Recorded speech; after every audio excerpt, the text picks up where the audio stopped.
In this video, Lee is going to be skeletoning in the brushes, the hard edge, the soft edge, the noise, and the stencil brush. Yep, just like we did in the last video, if I can find my mouse, where now I've got to find Visual Studio. You sure it was the last video or a couple videos back where we skeletoned Was in it? the sculpt tools? Yeah. Yeah, it might have been a couple of videos ago. I think it was a day ago, too. Well, actually, not really. It was this No, morning. it was this morning. I don't remember. Yeah, the last thing we did this morning was implementing the select tool, the select sculpt tool. Okay, so yeah, we did the skeleting in, and then we went back, and then we did the select tool. So we're going to be doing the same similar step in this video and the next video. We're going to be skeleting in our brushes, add a little bit of functionality to our brush abstract class here.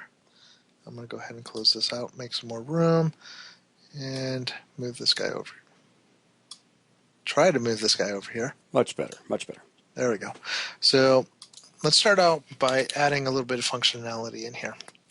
Just like we did with the sculpting tool. So under sculpting, if I grab the sculpt tool, where we have, our strength, we're going to have something very similar. But we're going to have opacity. So I'm going to copy this and paste it just to save some time. So this is going to be an opacity property.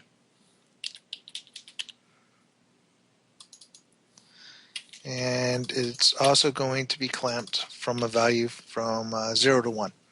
So we don't want anything less than a 0, and we don't want anything greater than 1 for our opacity.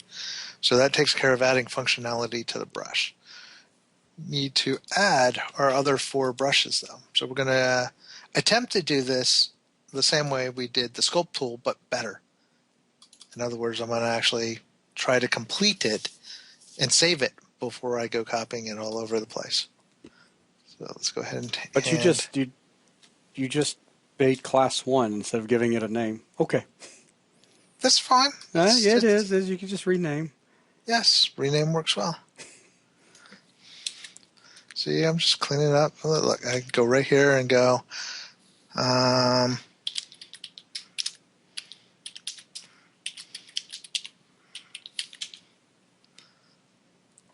But it didn't rename it.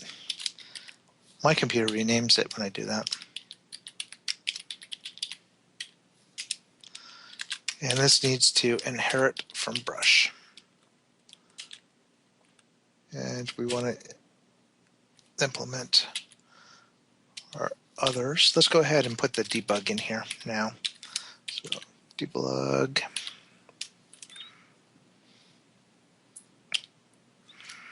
And let's see.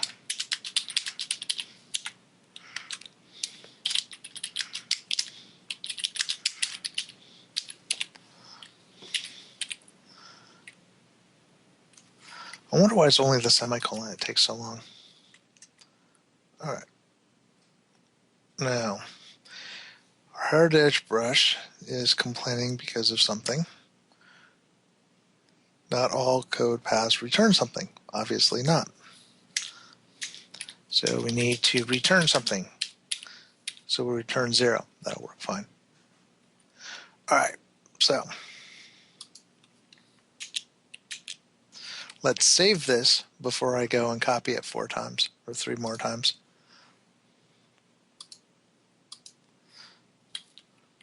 So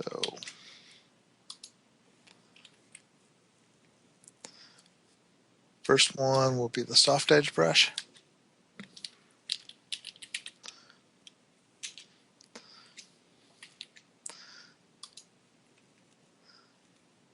And I think I have the noise brush next. Yep. And finally the stencil. Yep.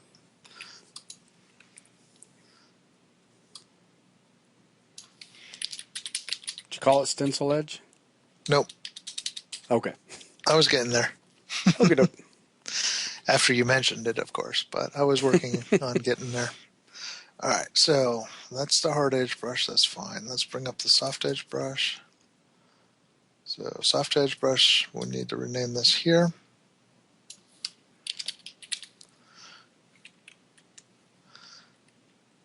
Open up the noise brush.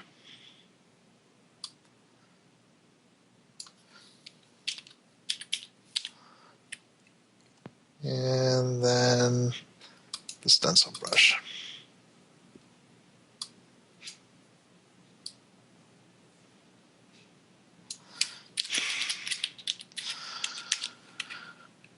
Well, almost. Yeah, I almost got there. All right, there we go. Now we might want to change those debugs if you're wanting to do Yep. it that way.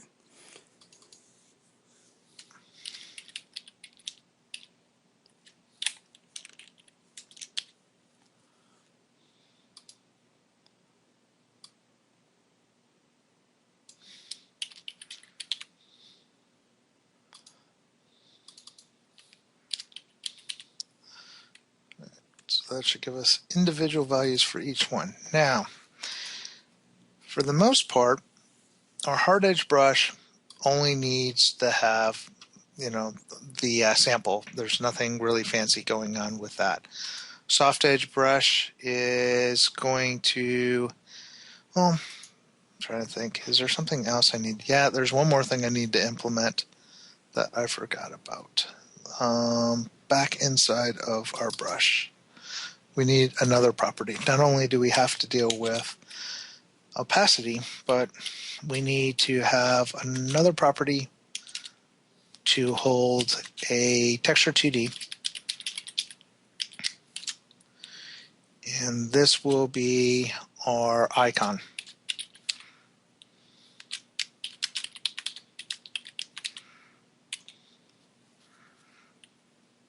I'm trying to remember exactly how did I implement that. Let's see, find my notes.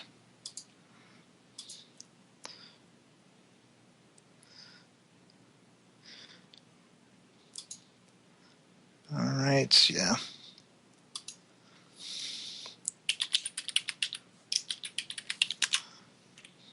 So protected setter, public getter, so that will take care of that part of it.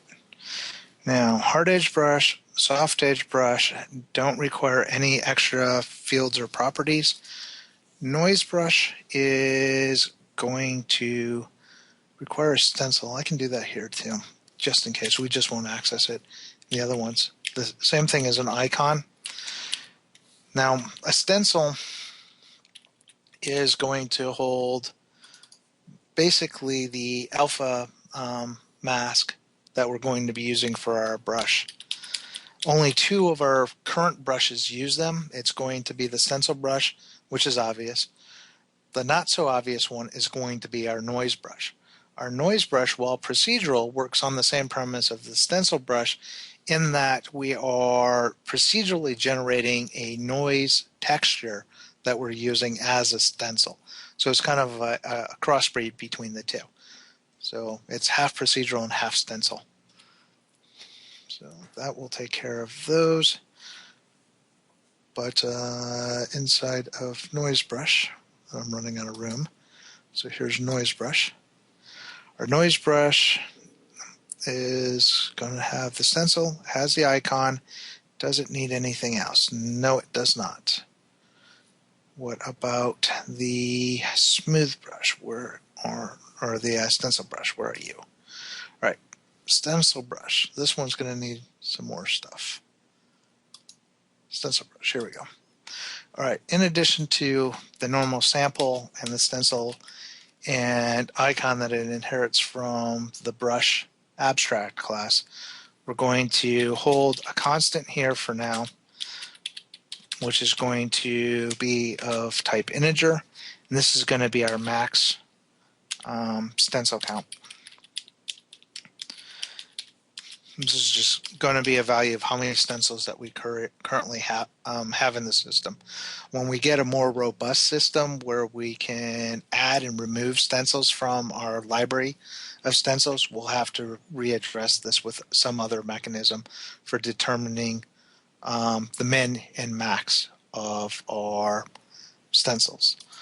We're also going to need another field, which is going to be our not a field so much as a property.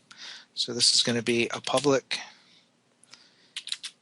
static int current stencil ID. Now, the reason I'm making this static is that I want a field that is going to persist across creating new stencil brushes. So every time you create a new stencil brush from inside of the terrain sculptor, when you select a new brush and you come back to the stencil brush, I want it to remember what your current stencil was. I don't want it to reset it back down to 1 where the user then has to cycle through every single brush to get back to the stencil that they had previously. So by making this static, we'll be able to get back to where we were before. And we're going to turn this into a as opposed to just a static with the default getter and setter, we're going to modify this to a custom one. We'll get to that part when we start implementing the stencil brush. But for now, just having the baseline property will be fine. The other thing that I want to be able to do is set a private static stencil brush.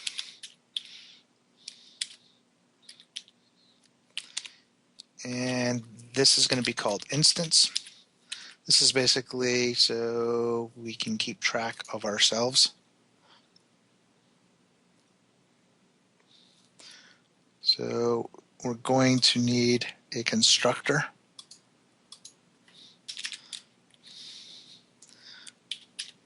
So we'll have a public stencil brush.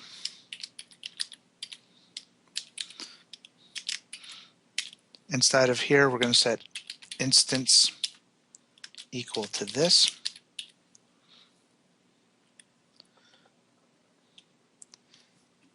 And yeah, I spelled it wrong. Nice. All right, so we'll start off with just that base functionality for now. We're also going to have a second constructor.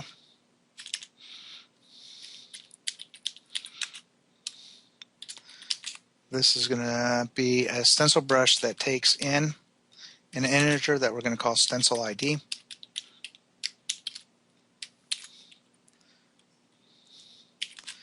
And then it's going to call the functionality of the other constructor. Then we'll implement sample. That will hold the things that we need for now.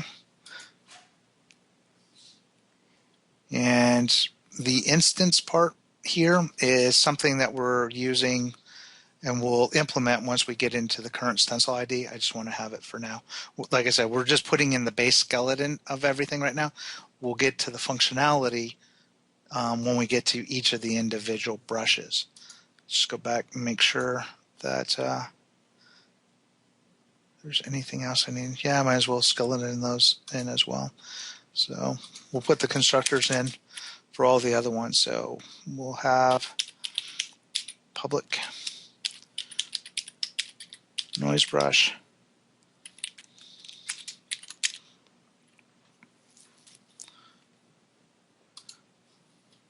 soft edge brush,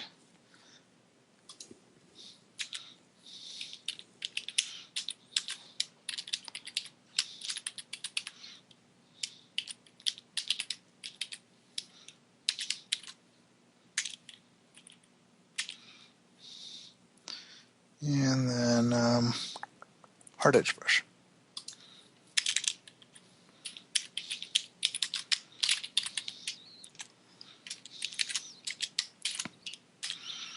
So that gets us our constructors for each one of those.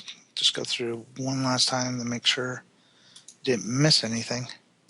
So that should have the base skeleton stuff that we need to have in place for the next video. Let's go ahead and build out, make sure there's no errors. All right, so that gives us each of our individual brushes, our hard, soft, stencil, and noise brush. In the next video, we're going to put in the code in place for being able to select our different brushes. Okay, fantastic. Well, with that, that is going to wrap up this video.